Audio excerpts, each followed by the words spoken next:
오늘 저는 3년 만에 성찬식을 앞두고 3년 만에 성찬식을 앞두고라는 제목으로 하나님의 말씀을 전하겠습니다. 그날도 여느 날처럼 제 아들이 주님과 함께 어느 집에 가서 자리에 앉아서 이제 식사 준비를 하고 있었을 것입니다. 그렇죠. 예수님과 제자 12, 최소한 13명이고 예수님이 다니시면서 또 한두 명씩 같이 동행시켰으리라 생각하니 한 20여 명 남짓이 되지 않았겠는가 추정이 되어집니다. 최후의 만찬에는 13명 등장을 합니다만은 최소한 13명 혹은 뭐 집주인의 아이들까지 합치면 한 20여 명 정도가 이제 식사를 하는 날인데 그날이 바로 최후의 만찬이 됩니다. 왜냐하면 그 식사 이후에 잡히시기 때문입니다. 앞으로 무슨 일이 벌어질지는 몰랐을 것입니다. 제자들이 그날도 변함없이 접시에 음식을 이렇게 담아서 이렇게 나누려고 할 때 주님께서 얘들아 잠시 자리에 앉으라 이렇게 말씀하셨습니다. 그러니까 빵이 중앙에 있고 이제 빵을 이제 예수님부터 시작해서 이렇게 나누려고 하는데 자리에 앉으라 그러니까 다 자리에 앉았을 것입니다. 예수님께서 세숫대야에 물을 가지고 제 아들의 발을 씻기시기 시작했습니다. 갑자기 벌어진 일이어서 제 아들이 주님, 선생님 뭐 그러면서도 가만히 있어라 하면서 발을 씻겼습니다. 베드로가 뭐 잠깐 이견을 제시했지만은 베드로 역시 주님의 자신의 발을 씻는 것을 물끄러미 보고 있었을 것입니다. 요즘 이제 가끔 세족식이라고 하지 않습니까? 잘하면 그 굉장히 감동이 됩니다. 아무래도 발이 조금 이렇게 하대를 받는 몸의 기관인데 서로 발을 씻겨주는 것은 뭐 겸손의 표현이기도 하지요. 예수님께서 자기들의 발을 씻기니까 뭐 어떻게 해야 될지를 잘 몰랐을 것입니다. 그리고 다 발을 씻고 정리한 다음에 손을 씻고 자리에 앉으신 주님께서 가만히 있으라 그러면서 중앙에 있는 떡을 가지고 제 아들에게 떼어 주셨습니다. 평소는 제자들이 그랬겠죠. 주님이 떼어 주시는 떡을 받을 때에 주님이 아주 독특한 아주 특별한 말씀을 하셨습니다. 누가복음 22장을 읽겠습니다. 읽읍시다. 시작. 떡을 가져 살해하시고 떼어 저에게 주시며 가라사대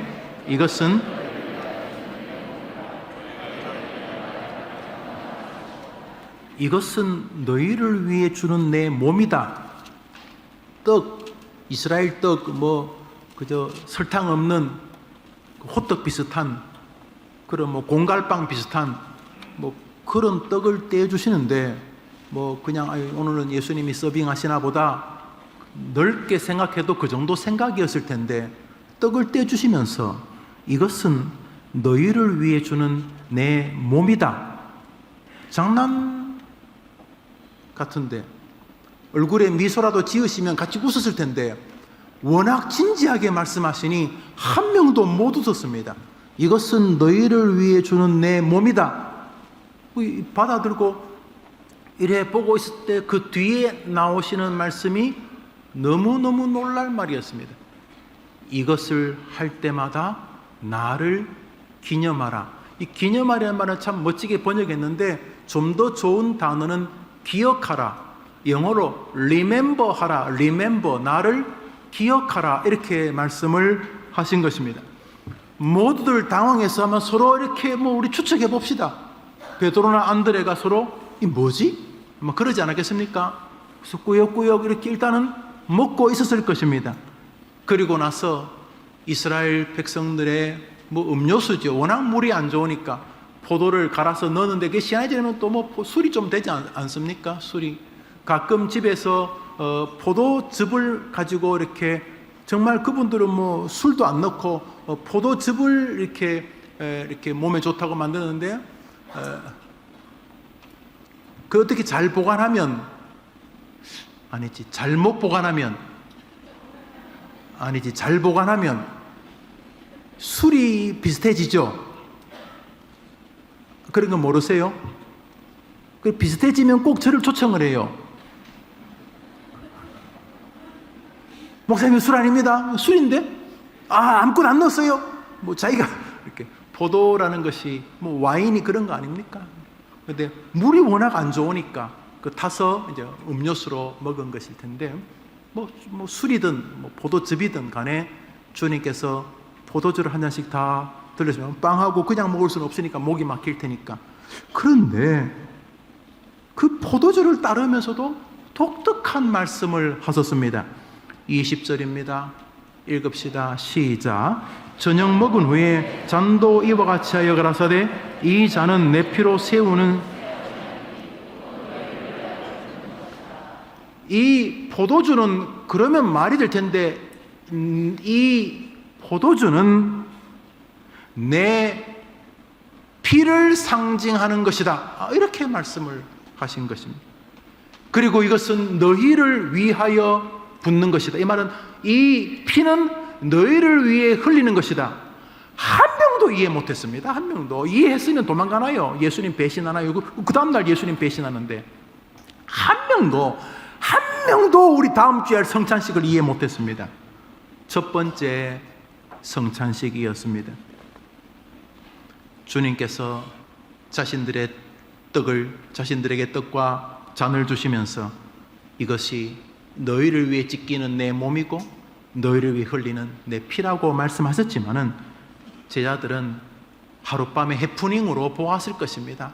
우리 예수님 가끔 엉뚱한 일 하시잖아요. 엉뚱한 알아듣지도 못할 뭐 이상한 말 하시는 것인데 뭐 중요한 것은 예수님 잘 따라다니면서 내 자식 잘 되고 예수님 따라다니면서 좋은 학교 가고 예수님 따라다니면서 마음 평안하고 나는 또 예수님에게 기브 앤 테이크 하면서 예배도 드리고 헌금도 해드리고 그러면서 그저 예수님하고 뭐 가깝기는 먼 그대 뭐 멀기는 가깝기는 뭐 이러면서 그냥 불가근 불가원 하면서 그렇게 예수님 따라다니는 게 제자들이었습니다. 제자들의 머릿속에는 이 예수님의 이 능력을 어떻게 활용해서 한 자리 할까?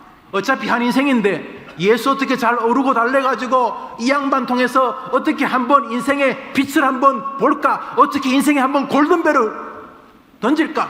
뭐 이런 것이었어요. 예수님의 말을 뭐 굳이 다 이해하려고 하지 않았어요.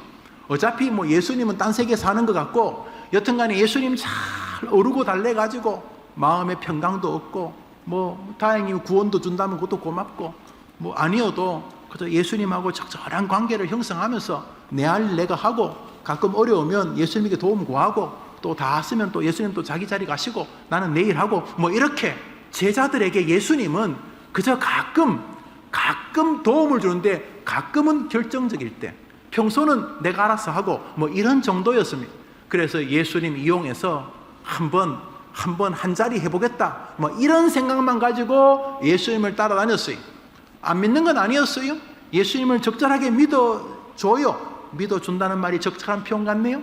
예수님을 적절하게 믿어줘요. 예수님하고 적절한 관계를 형성해요. 그렇지만 예수님 말을 뭐 굳이 다 뭐 일부러 못 알아들을 필요까지는 없지만은 뭐 굳이 다 알아들을 필요도 없는 가끔은 뭐 혼자 중얼거리시고 뭐 우리가 모르는 그 4차원의 세계 이렇게 말씀하시는 뭐 그런 신으로 알았을 거예요. 그날도 또 저러니 뭐 또 뭔가 분위기 잡고 뭐 내 몸이고 뭐 피고 뭐 살이 찢기고 뭐 좋은 말 같으네 뭐 희생한다 이런 뜻인가 보지 뭐. 그리고 끝났습니다. 다 잊어버렸습니다. 예수님께서 다음날 잡히시고 신속하게 십자가에 달려 돌아가셔 버리자 어젯밤에 성찬식은 한순간에 꿈으로 사라져 버렸을 것입니다. 이것을 기념하라, 이것을 기억하라, 이것을 행할 때마다 나를 기억하라 이런 말은 그냥 저 멀리 사라져 버렸을 것입니다. 부활이 없었더라면. 그런데 예수님이 죽으신 지 사흘 만에 부활하심으로 모든 것을 다 바꾸어 버렸습니다. 제자들 그 급쟁이들 너 예수하고 한편이지? 권력자가 말한 것도 아니에요. 이런 중학교 1학년 정도 된 애가 아저씨 베드로 아저씨도 저 십자가에 달려 죽을 그 예수하고 한편이죠? 아니야 난 예수 몰라. 한편이잖아요. 예수 몰라. 한편인 거 봤어요. 마지막에는 예수를 저주하면서 나는 저딴 놈 몰라 그랬다는 거 아닙니까? 살려고. 무슨 예수를 기념합니까? 십자가에 죽는 그 힘도 없는 신을 뭘 기억합니까? 그래서 끝난 줄 알았는데 죽은 지 사흘 만에 예수님이 부활하시자 제자들의 모든 것이 달라졌습니다. 우선 베드로가 이렇게 예수를 전하고 다닙니다. 부활하신 주님 만나고. 그래서 로마 군병들이 또 바리새인 대제사장들이 군인들을 동원해서 베드로 목에 칼을 딱 대고 너 예수 이야기 한 번 더 하면 죽인다 이랬더니 베드로가 옛날 같으면 아이고 내가 안 하죠 그럴 텐데 베드로가 날 죽인다고? 여보시오, 목숨밖에 못 죽이는 내가 당신을 두려워해야 되겠소? 목숨도 영혼도 죽이시는 내 하나님을 두려워해야 되겠소? 나는 살아있는 동안 당신이 말한 대로 예수 전하지 말라는 말만 못하오. 나는 죽을 때까지 예수를 전할 것이오. 완전히 달라지지 않았습니까? 완전히 예수님의 부활로 모든 것이 다 달라졌는데 그 중에 하나가 바로 성찬식을 대하는 태도가 달라졌습니다. 오늘 세례를 받은 분은 다음 주에 성찬식에 참석할 수 있습니다. 유아 세례 입교하시는 분도 오늘 세례 받은 분, 학습 받으신 분은 6개월 뒤에 세례 교육을 받고 그때 동참하시기를 바랍니다. 예수님이 십자가에 죽으시고 끝난 줄 알았는데 부활하시자 제자들의 신앙이 다 달라졌는데 그 중에 하나가 성찬을 대하는 태도가 달라진 것입니다. 오늘 본문을 읽겠습니다. 사도행전 2장 46절 47절 시작. 날마다 마음을 같이하여 성전에 모이를 힘쓰고 집에서 떡을 떼며 기쁨과 순전한 마음으로 음식을 먹고 하나님을 찬미하며 또 온 백성의 칭송을 받으니 주께서 구원받는 사람을 날마다 더하게 하시니라. 그때 예루살렘 성전 일명 헤롯 성전이라는 곳에서는 하나님을 경배하는 일들은 가능해졌습니다. 유대인들과 이 기독교인들이 함께 예배할 수 있었어요. 왜냐하면 같은 하나님을 섬겼으니까. 그러나 성찬식은 할 수 없었어요. 그래서 초대교회 성찬식은 함께 모이는 교회 공동체, 누군가의 집이었겠죠. 에서만 할 수 있었습니다. 성전에서 우리는 지금 이 마음대로 예배당에서 성찬식을 하죠. 그때는 베드로를 초청해서 안드레를 초청해서 각 가정에서 떡을 떼며 성찬식을 말합니다. 그리고 떡만 떼는 게 아니라 뒤에 음식을 먹는 얘기 나옵니다. 앞에 떡과 뒤에 음식에 좀 차이가 있죠. 앞에 떡은 넓은 의미의 성찬식을 의미합니다. 모일 때마다 성찬식을 하며 눈물을 흘렸겠죠. 주님 죄송합니다. 주님 고맙습니다. 그러면서도 그 눈물 안에는 감격과 기쁨이 흐르고 있을 것입니다. 그래서 저 성찬식 분위기 보십시오. 노란 글씨만 읽어봅시다. 시작. 떡을 떼며 기쁨과 찬미함, 무언가 흥겨움이 성찬식 안에, 그 성찬을 전후로 하는 예배 안에 충만하고 있었던 것입니다. 성찬식은 축제였습니다. 물론 성찬식 때문에 많은 기독교인들이 박해를 당했습니다. 로마 사람들이 어린 아이들을 성적 대상으로 데려가서 노예감으로 살다가 어린아이들을 잔인하게 죽였습니다. 그러니까 집집마다 그 어린아이, 특히 그 노예들의 아이들이 많이 사라져. 특히 남자아이들 8살, 10살 이런 어린 아이들을 성의 도구로 쓰고는 로마 사람들이 정말 타락했는데 그 아이들을 죽인 다음에 뒤집어 씌우기를 기독교인에게 뒤집어 씌웠습니다. 기독교인들은 모일 때마다 피를 마시잖아. 그것도 애들 피야, 애들 피. 그래서 기독교인들이 성찬식 한다는 것을 어린 유아들을 살해해서 그 피를 마신다고 소문내어서 기독교인들을 많이 박해했습니다. 악하죠. 악한데 그럼에도 불구하고 이 성찬식 분위기는 감격 그 자체였습니다. 왜냐하면 주님이 우리와 함께 하신다는 신앙의 고백 순간이었기 때문입니다. 이 떡은, 이 잔은 나다. 이것을 행할 때마다 나 예수가 너희와 함께하고 있다는 것을 기억하라. 할렐루야. 우리는 늘 알지만은, 늘 주님이 함께 하시는 거 알지만 성찬식을 행할 때마다 맞아, 주님이 나와 함께 하시지, 주님 내 곁에 계시지, 이것을 고백하는 아름다운 축제였기 때문에 초대교회 성찬식은 자기를 돌아보고 회개하고 점검하는 아름다운 기능이 없는 것은 아니었지만 그럼에도 불구하고 성찬식에 흐르는 정서는 감격과 기쁨이었다는 사실을 알 수가 있습니다. 오늘 성찬을 3년 만에, 거의 3년 만에 코로나로 인하여 못하다가 3년 만에 거행합니다. 여러분, 성찬식 그거 하냐 안 하냐 뭐 중요하냐 그러지만 저는 큰 죄를 지었습니다. 첫째로 성경이 말하는 성찬식을 제가 못한 것이고, 두 번째로 헌법이 말하는 성찬식도 제가 못한 것입니다. 저는 분명히 이런 부분을 하나님이 꾸중하신다고 믿습니다.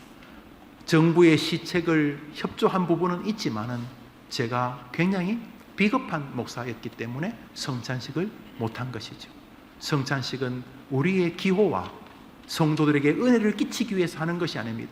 그런 기능이 눈꼽만큼 있지만은 성찬식을 하는 가장 큰 이유는 우리 주님이 명령하셨기 때문인 것입니다. 초대교회는 매 예배 때마다 성찬식을 했다고 알려져 있습니다. 우리 개혁교회 지도자가 되는 칼빈 선생도 할 수만 있으면 매 예배 때마다 성찬식을 하는 것이 좋다고 했습니다. 칼빈 때의 예배 시간이 약 2시간에서 2시간 반 정도의 시간이 흘렀다고 합니다. 그러면 우리 매주 성찬식을 할 수 있습니다. 그렇지만 우리 시대에 2시간 반 예배를 드리면 아마 몇 주 뒤에 여러분을 제가 못 볼 수도 있지 않겠습니까? 짧은 교회로 가자. 예배 시간, 설교 시간 짧은 교회로 가자. 그렇기도 하고, 또 한 가지, 우리 교회 주차장이 적지는 않지만은 주차장이 이제 참 지난주부터 우리 장로님들, 안수 입사님들이 교회에다 차를 안 대기로 하셨다는 그런 소식을 들었습니다.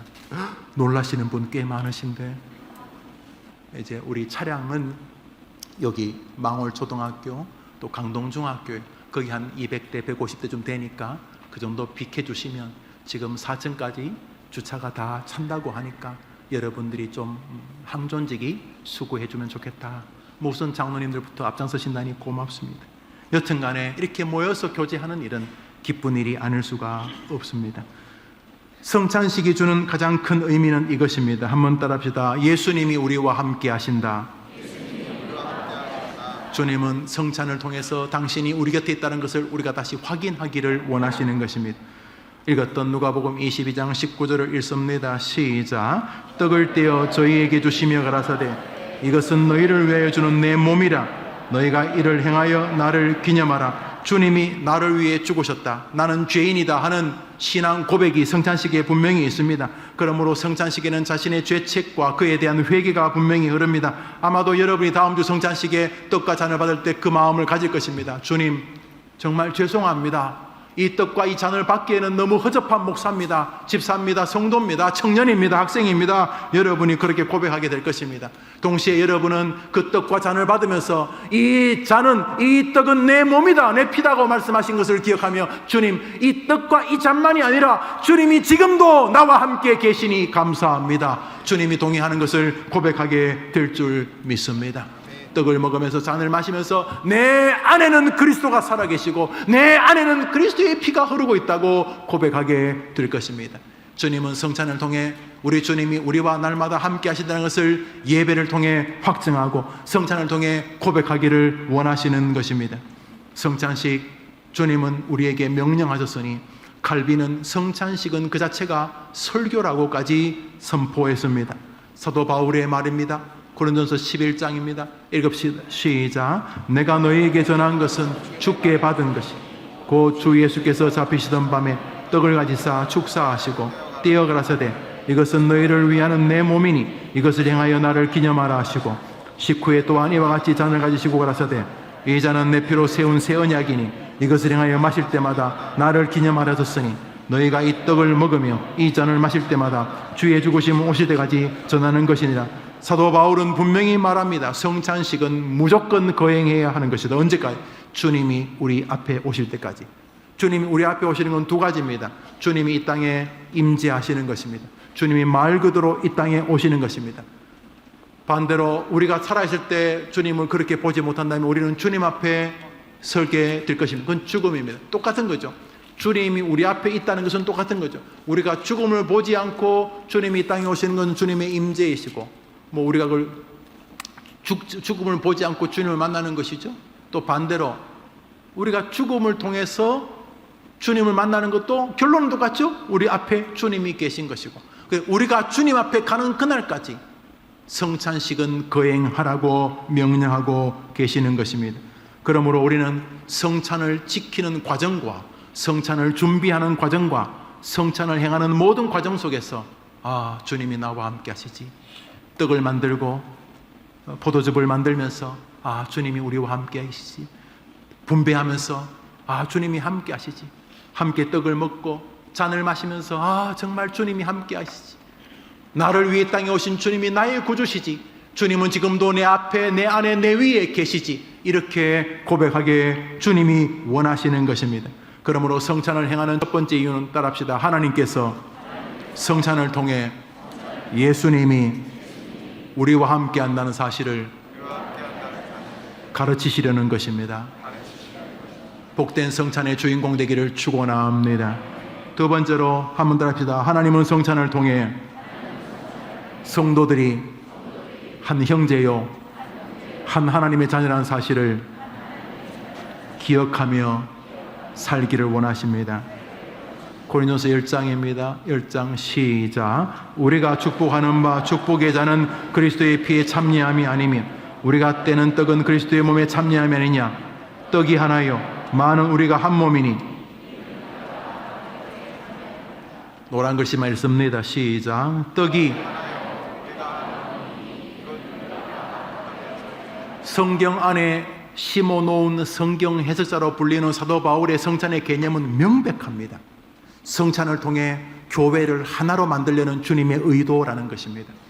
떡이 하나인 것처럼 우리도 하나여야 한다는 것입니다. 왜? 잠시 후에 천국에서 우리가 완벽한 하나라는 사실을 깨닫기 때문에 우리 하나님 아버지와 그리스도의 형제로서 성경은 우리가 그리스도처럼, 그리스도와 함께라는 말은 그리스도 같이라는, 그리스도처럼 우리가 왕노릇 하게 된다. 왕노릇. 지금은 천사보다 우리가 조금 부족하죠. 시공간을 초월 못하잖아요. 그러나 우리가 하늘나라를 가는 순간 바뀌어집니다. 천사들이 우리를 수종든다. 성경은 분명히 말하고 있습니다. 그런 면에서 연습하는 것입니다. 무엇을? 이 땅에서 다음 주에 여러분이 떡을 떼고 잔을 마실 때 옆 사람 보십시오. 그 사람도 따라합시다. 예수님이 나를 위해 죽으신 것처럼 옆에 있는 이 집사님을 위해서도, 장로님을 위해서도, 이 청년을 위해서도 죽으셨다.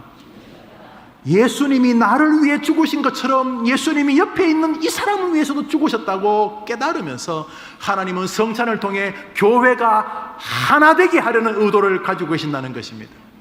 이 시대에 많은 사람이 놓치는 신학입니다. 내가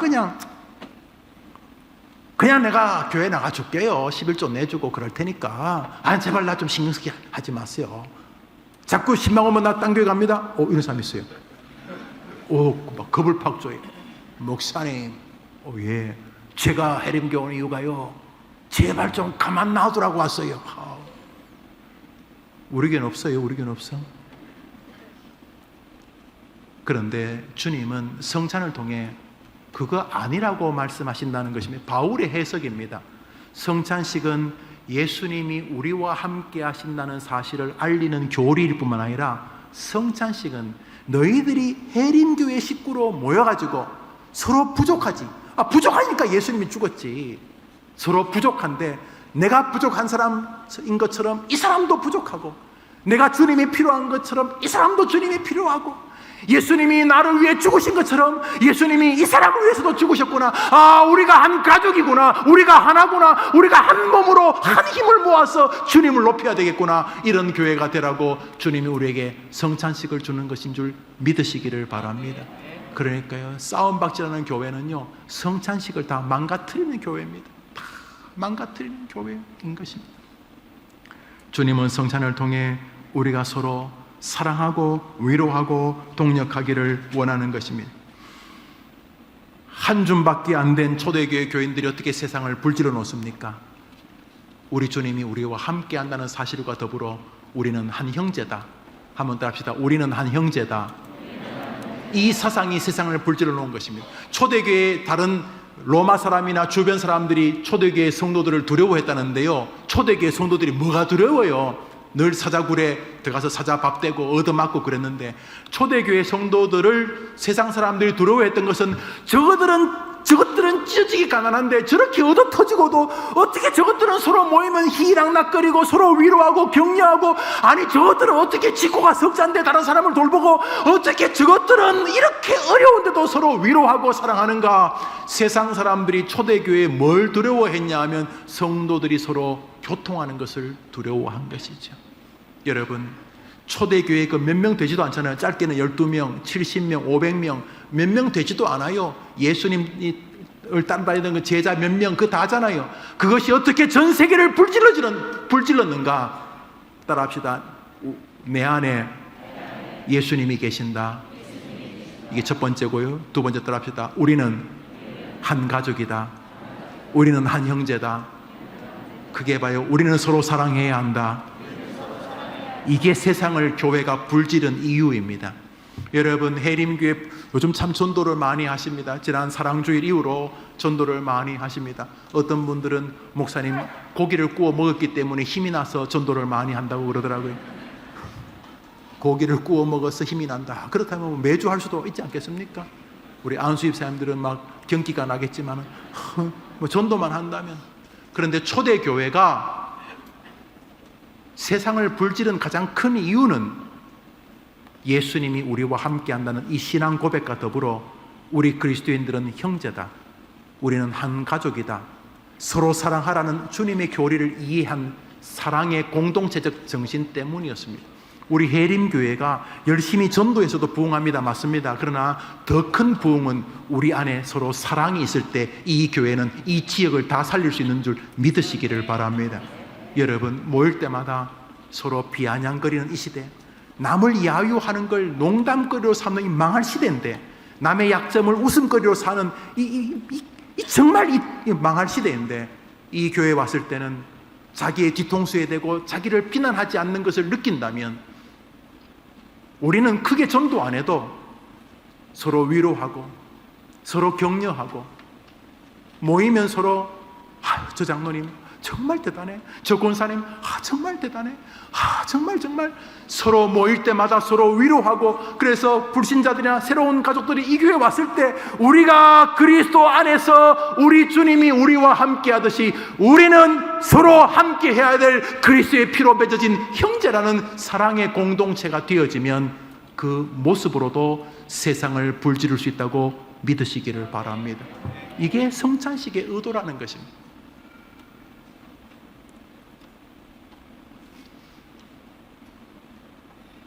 서로 못난이 경쟁을 하듯이 서로의 약한 점을 공격하는 것은 주님의 뜻이 아닙니다. 우리가 다 거기입니다.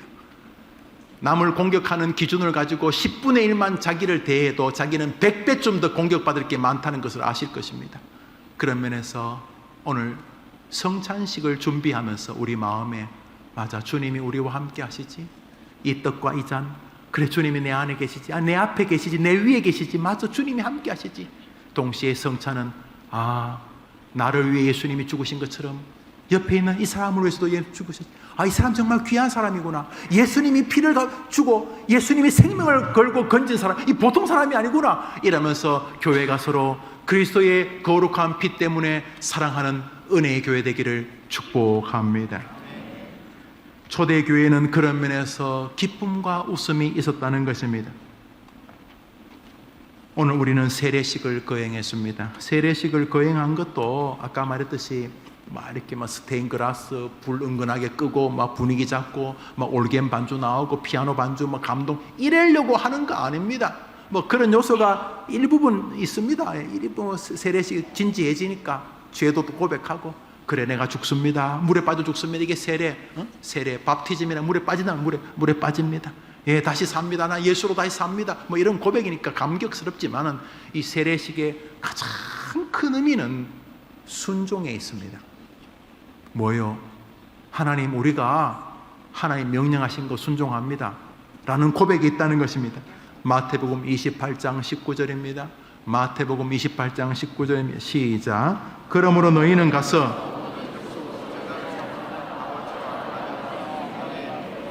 우리는 세례를 베푸면서 하나님께, 예수님께, 성령님께 말합니다. 주님, 우리가 부족한 해림교회입니다. 우리가 뭐 부족합니다. 뭐 대한민국에 6만 개인가 5만 5천 개인가 뭐 6만 5천 개가 교회가 있다는데 그 중에 하나입니다. 우리 부족합니다. 그렇지만 우리는 주님이 명령한 것을 지키려고 몸부림칩니다라는 시그널이라는 것이죠. 제일 중요한 건 순종에 있습니다. 나머지 은혜 뭐 이런 것도 다 중요하지만 우리는 이 세례를 베풀라는 주님의 명령에 순종해서 우리가 하는 것처럼, 주님께서, 예수님께서 십자가에 죽으셔서 우리의 죄를 위해 죽으시고 그 예수의 죽으심을 믿는 자는 구원받는 것은 우리가 다른 것에 다 의미를 부여하지 않고 주님이 말씀하신 것을 순종하는 것입니다. 여러분, 예수님을 믿으면 구원받는다는 하나님의 말씀을 믿으십니까? 그게 뭐냐 하면 순종입니다. 느낌은 내가 구원 안 받은 것 같아. 느낌은 하는 짓거리를 보면 아침에 벌써 교회 문 앞에서 벌써 부인하고 한판 붙고 오신 분 계시죠? 성질나서 그냥 돌아가려고 했는데 그냥 장로님 눈 마주쳐서 할 수 없이 앉아 계신 분, 속이 지금 불불거리신 분, 우리 여성도도 없습니까? 우리 학생들도 어떻게 도망갈까 싶었는데 할 수 없이 지금 여기 앉아 걸려있는 우리 학생들 없어요? 마음이 막 너무너무 안 좋은. 구원도 마찬가지. 내가 날 보니까 구원받지 않은 것 같아. 느낌에 할아버지 뭐 할머니 뭐 몇 대째 예수 믿고 나도 어릴 때부터 교회 생활 하긴 했는데 뭐 유아세례 뭐 받았다 그러고 내 다 이해는 되는데 내 느낌에는 난 구원 못 받은 것 같아. 꽤 정직한 사람이에요. 그런데 오늘 우리가 세례식을 하는 이유가 분위기 잡으려고 하는 게 아니라 그랬잖아요. 뭐 그런 게 일부분 있는데 중요한 것은 주님이 세례를 하라고 하니까 그 명령에 순종해서 하는 거라고 했잖아요. 구원이 뭐냐 하면 주 예수를 믿으라. 그리하면 너와 내 집이 구원을 받으리라. 요 말을 그대로 순종하는 거예요. 느낌은 좀 불편한데 뭐 내가 구원 안 받은 것 같기도 하고 그런 느낌은 드는데 내 느낌이 별로 중요한 게 아니고 내 느낌은 뭐 세례 별로 안 하고 싶지만은 그저 성경이 말하니까 순종해서 목사가 성도들에게 지금 세례를 한 것처럼 주 예수를 믿으면 구원받는다는 하나님의 말씀에 여러분이 동의가 되든 안 되든 순종하게 될 때 역사가 일어난다는 사실입니다. 그러므로 구원도 순종입니다. 기도도 마찬가지입니다. 하기 싫어. 진짜 하기 싫은데 오늘 2부 예배 때 남을 위한 기도가 효력이 있는가 그 설교했어요. 여러분 다 받아보시죠. 우리 교인들은 설교를 2부 3부 다 영어 예배까지 다 받아보시죠. 기도를 진짜 안 하고 싶은데 지금 뭐 더군다나 내 기도도 안 하는데 뭐 남을 위해 기도하냐. 그런데 하기 싫은 것은 내 본심인데 문제는 순종. 다른 사람을 위해 기도하면 사무엘이 다른 사람을 위해 기도하고 수로보니게 여인이 자기 딸이 다른 사람이긴 하죠. 난 아니니까. 그러니까 내가 아닌데 남을 위해 기도하면 에스더가 자기 사촌 오빠 모르드게와 국민들에게 자기를 위해 기도해달라고 하니까 쥐가 지 기도하면 될 텐데 에스더가 다른 사람에게 자기를 위해 기도해달라는 다른 사람을 위한 기도를 효력 있게 믿는가? 사도 바울이 에베소 골로새 교회 교인들에게 자기를 위해 기도해달라고 말할 때 다른 사람이 다른 사람을 위해 기도하는 게 효력이 있는가? 자, 이런 부분에 대해서 우리가 없는 것 같이 느낄 수도 있고 아이고 뭐 믿음도 별로 없는 인간이 날 위해 기도한다고 뭐 되겠나? 이런 생각이 좀 들기는 하는데 그건 내 생각이고 성경이 다른 사람이 다른 사람을 위해 기도하면 효력이 있다고 말하니까 한번 따라합시다. 순종하는 것이 기도다. 느낌은 안 될 것 같은데 느낌은 저 양반이 날 위해 기도한다고 하면 별 볼 일 없을 것 같긴 한데 내 느낌은 그런데 내 느낌은 잠시 잠재하고 다른 사람을 위해 기도하면 효력이 있다고 성경이 말하니까 이 말씀에 순종하는 동안 역사가 일어나는 줄 믿습니다. 그래서 기독교는 오직 말씀일 수밖에 없는 것입니다. 감동이 되어서 하면 좋지요. 날마다 구원에 막 감격이 막 가슴 터지게 나오면 좋지만 아니어도 오늘 내가 구원 안 받은 같이 느낌이 와도 주 예수 그리스도가 어린 양 제물로 나를 위해 죽으심으로 내 죄를 제물이 죽고 그 레위기의 그 사람처럼 자기 죄를 양을 바치고 용서받는 그 사람처럼 내 죄를 나의 제물 어린 양 예수에게 다 뒤집어 씌워서 예수를 십자가에 나 대신에 못 박아 죽이고 그 뒤에서 하나님 내 죄를 과거와 현재와 미래의 내 모든 죄를 요 예수라는 제물에게 다 뒤집어 씌워서 내 죄를 이 예수가 하나님의 어린 양이라는 예수가 내 대신에 죄값으로 죽고 내 죄를 용서해 주신다고 성경이 말했으니 하나님 나한테 자꾸 죄값을 묻지 마시고 이 십자가에 죽은 당신의 아들 예수에게 내 죄값을 계속 물으시고 나는 이 예수가 내 걸 다 처리했으니까 나는 지금 죽어도 천국 갈 수밖에 없다고 성경이 말했으니 나는 그 성경을 순종하겠습니다. 이게 기독교의 구원입니다. 이것이 여러분의 몸과 마음을 붙잡게 되기를 바라는 것이죠. 성찬식은 그 사실을 확증하는 순간입니다. 놀랍게도 그 말씀이 믿어지면서 여러분의 인생은 성경이 귀해질 것입니다. 설교 듣기가 세상에서 제일 달콤한 시간이 될 수 있을 것입니다. 왜요? 그 하나님의 무섭도록 진지하신 신실함 때문입니다. 우리는 뱉은 말 잘 안 지키기도 하지만 우리 주님 그러지 않기 때문에 주님 우리를 위해 십자가에 죽으시고 우리를 구원하여 주신 것입니다. 내 몸을 찢고 내 피를 흘리기까지 내가 너희를 사랑하노라, 나 예수가 너희를 사랑하노라 하시는 주님 앞에, 예 주님이 나를 위해 죽으시고 나를 위해 살을 찢으시고 나를 위해 피를 흘리신 사실을 내가 믿습니다. 나를 위해 죽으신 주님 나도 사랑합니다. 이게 성찬식인 것입니다. 다음 주일날 우리 눈물과 웃음, 기쁨과 감격의 성찬식에 여러분들 주인공 되기를 주님의 이름으로 축원합니다. 기도하겠습니다. 자비로우신 주님, 3년 만에 성찬식을 거행하려고 합니다. 성찬식을 앞두고 학습 세례식을 베풀었습니다. 주님, 성찬을 통해서 나 너희들하고 함께 있다 말씀하시고, 아 주님 나와 함께 하시는구나, 그것을 늘 기억하기를 원하신다는 사실을 깨닫습니다. 예, 주님이 지금도 우리와 함께 하심을 믿습니다.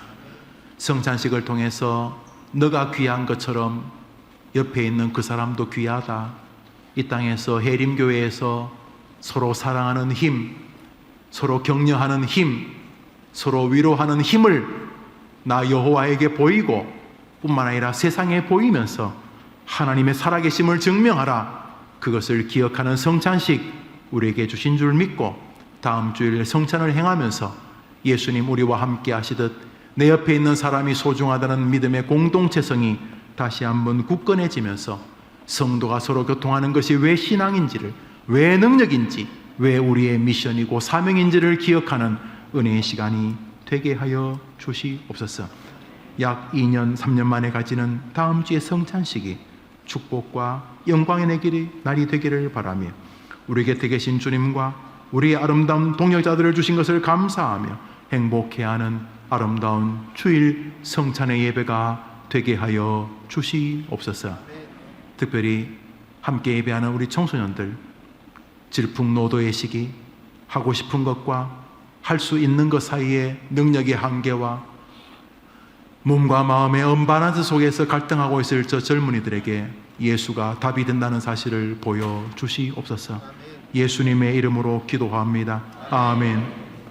제가 축도함으로 예배를 마치겠습니다. 구주 예수님의 은혜와 하나님의 사랑과 성령의 위로와 교통하심이, 이 떡은 이 잔은 나 예수가 너희를 위해 흘리는 것이다. 너희를 구원하기 위함이다. 성찬을 행하면서 예수님 나와 함께 하시고 나는 구원의 백성이며 내 모든 죄를 예수님이 대신 짊으셨다는 뚜렷한 신앙 고백을 할 뿐만 아니라 이 떡을, 이 잔을 함께 나눠야 될 옆에 있는 사람이 이 땅에서 함께 힘을 모아 주님의 나라를 힘써 만들어가야 될 동력자라는 사실을 기억하며 성찬에 동참하기로 다짐하는 주의 백성들을 위해 저들의 한 주간의 생업 위에 영원토록 함께 있을지어다. 아멘.